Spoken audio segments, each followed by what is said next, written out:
बाबा बेचैन झाले. जशी जशी डरकाळी ऐकायची बाबांवर विलक्षण परिणाम व्हायचा. बाबा म्हणाले, सोडा त्याला, सोडा. अहो त्याला कशाला बांधलं सखा दंडानं? काय गुन्हा आहे त्याचा?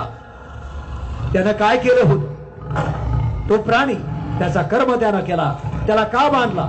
म्हाळसा, जाय त्याला सोडून आण. म्हाळसापती म्हणतात, नाही बाबा, जर त्याला सोडलं तर तो भुकेलेला शेर सर्वांना खाऊन टाकेल. वाघ, तुम्ही त्याला सोडायची अनुमती देऊ नका. नाही, माझ्या आज्ञेचं पालन कर. बाबांनी म्हाळसापतीला धाडलं. म्हाळसापती गेले. त्यांनी दरवेशला विनंती केली. दरवेशनं साखळ्या खोलल्या आणि स्वतःही पळून गेला. तो वाघ सरळ पळत बाबांच्या द्वारकामाईमध्ये शिरला. आता काहीतरी अनहोनी होणार या भीतीनं बाबांना सोडून सर्व भक्तगण पळू लागले सैरा वैरा. आणि त्या वाघानं बाबांच्या चरणी 3 वेळा मस्तक ठेवून प्राण कसे सोडले ते पहा. जय साईनाथ.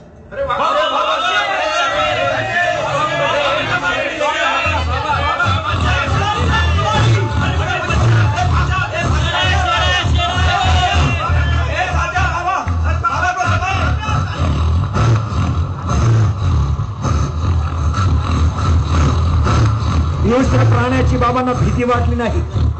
त्या प्राण्यानं बाबांजवळ येऊन 3 वेळा मस्तक टेकलं जमिनीवर. एकदा जोरदार टाळ्या.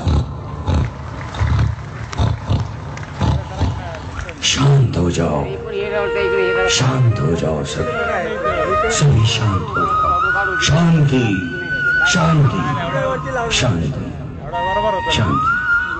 आओ, आओ मेरे पास.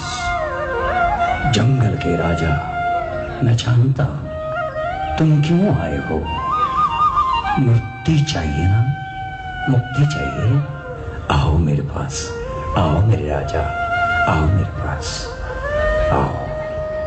रख दो अपना ये सर, रख दो मेरी गोद में और मुक्त कर दो अपने आप को इस शरीर से. जाता नहीं है कोई दुनिया से दूर चल के, मिलते सभी यहाँ है कपड़े बदल बदल के, कपड़े बदल बदल के.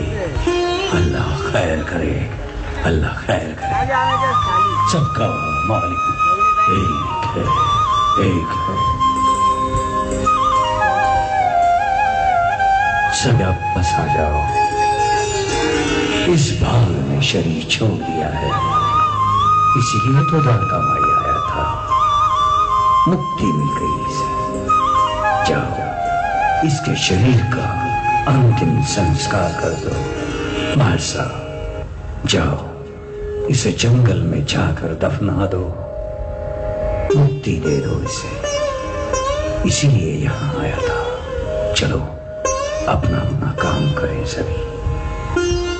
त्याचं नाव बलराम ठेवण्यात आलंय आणि त्याची समाधी आजही शिर्डीत आहे. त्या वाघाची समाधी. जोरदार टाळ्या. कासिम नावाच्या एका व्यक्तीनं बाबांना घोडा दिला. त्या घोड्याचं देखील निर्माण झालं. त्याची देखील समाधी